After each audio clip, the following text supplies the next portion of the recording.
Genesis 1, the beginning. In the beginning, God created the heavens and the earth.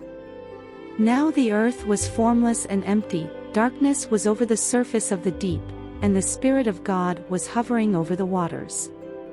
And God said, "Let there be light," and there was light. God saw that the light was good, and he separated the light from the darkness. God called the light day, and the darkness he called night. And there was evening, and there was morning, the first day. And God said, "Let there be a vault between the waters to separate water from water." So God made the vault and separated the water under the vault from the water above it. And it was so. God called the vault sky. And there was evening, and there was morning, the second day. And God said, "Let the water under the sky be gathered to one place, and let dry ground appear." And it was so. God called the dry ground land, and the gathered waters he called seas. And God saw that it was good. Then God said, "Let the land produce vegetation, seed-bearing plants and trees on the land that bear fruit with seed in it, according to their various kinds." And it was so. The land produced vegetation, plants bearing seed according to their kinds and trees bearing fruit with seed in it according to their kinds. And God saw that it was good. And there was evening, and there was morning, the third day. And God said, "Let there be lights in the vault of the sky to separate the day from the night, and let them serve as signs to mark sacred times, and days, and years. And let them be lights in the vault of the sky to give light on the earth." And it was so. God made two great lights, the greater light to govern the day and the lesser light to govern the night. He also made the stars. God set them in the vault of the sky to give light on the earth, to govern the day and the night, and to separate light from darkness. And God saw that it was good. And there was evening, and there was morning, the fourth day. And God said, "Let the water teem with living creatures, and let birds fly above the earth across the vault of the sky." So God created the great creatures of the sea and every living thing with which the water teems and that moves about in it, according to their kinds, and every winged bird according to its kind. And God saw that it was good. God blessed them and said, "Be fruitful and increase in number and fill the water in the seas, and let the birds increase on the earth." And there was evening, and there was morning, the fifth day. And God said, "Let the land produce living creatures according to their kinds, the livestock, the creatures that move along the ground, and the wild animals, each according to its kind." And it was so. God made the wild animals according to their kinds, the livestock according to their kinds, and all the creatures that move along the ground according to their kinds. And God saw that it was good. Then God said, "Let us make mankind in our image, in our likeness, so that they may rule over the fish in the sea and the birds in the sky, over the livestock and all the wild animals, and over all the creatures that move along the ground." So God created mankind in his own image. In the image of God he created them. Male and female he created them. God blessed them and said to them, "Be fruitful and increase in number, fill the earth and subdue it. Rule over the fish in the sea and the birds in the sky and over every living creature that moves on the ground." Then God said, "I give you every seed-bearing plant on the face of the whole earth and every tree that has fruit with seed in it. They will be yours for food. And to all the beasts of the earth and all the birds in the sky and all the creatures that move along the ground, everything that has the breath of life in it, I give every green plant for food." And it was so. God saw all that he had made, and it was very good. And there was evening, and there was morning, the sixth day. Genesis 2, Adam and Eve. Thus the heavens and the earth were completed in all their vast array. By the seventh day God had finished the work he had been doing, so on the seventh day he rested from all his work. Then God blessed the seventh day and made it holy, because on it he rested from all the work of creating that he had done.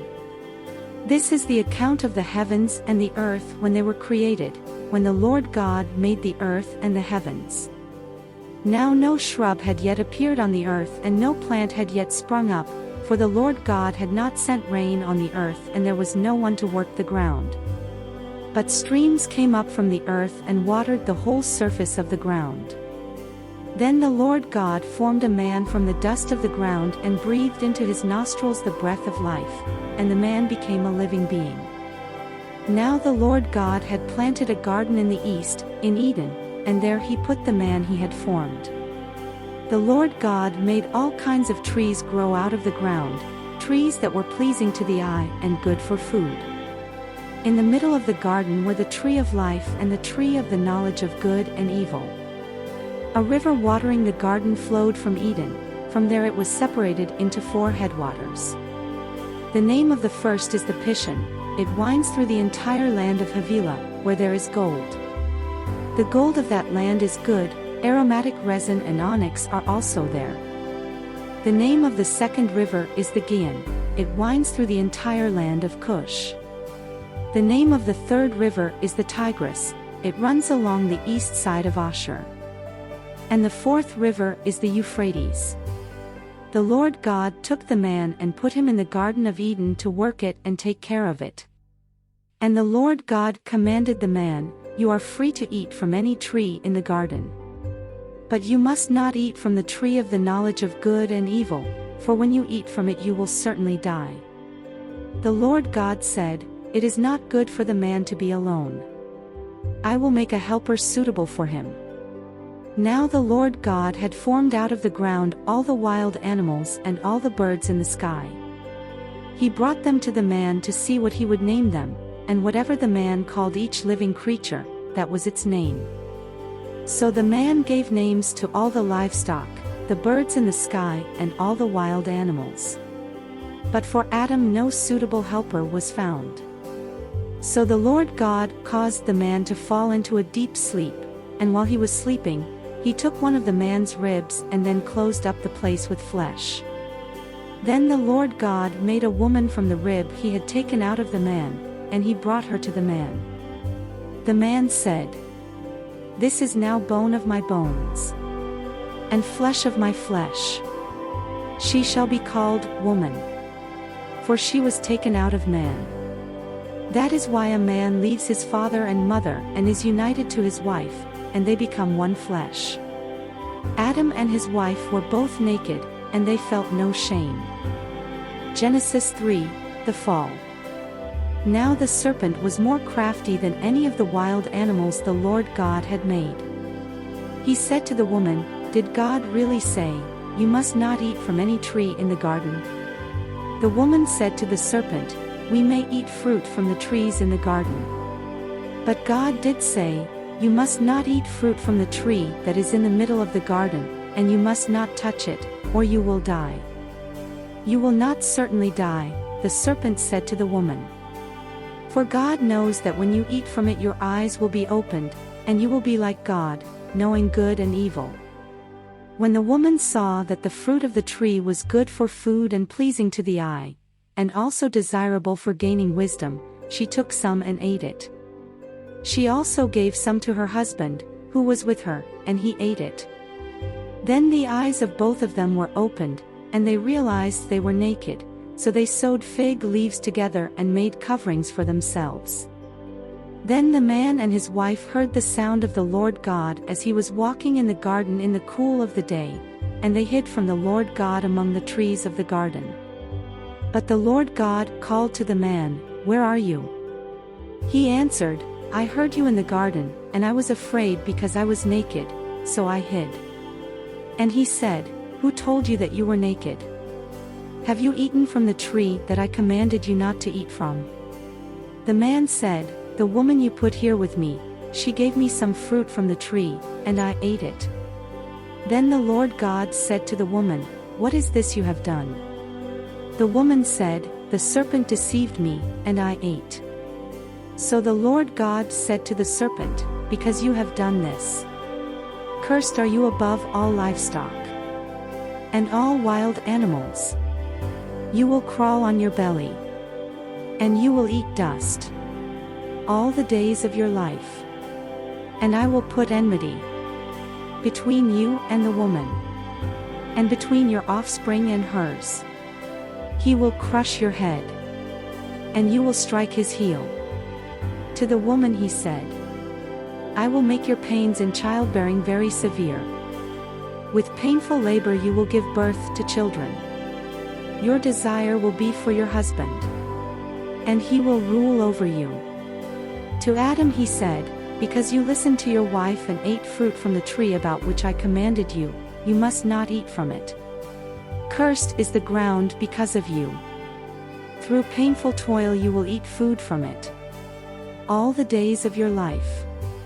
It will produce thorns and thistles for you, and you will eat the plants of the field.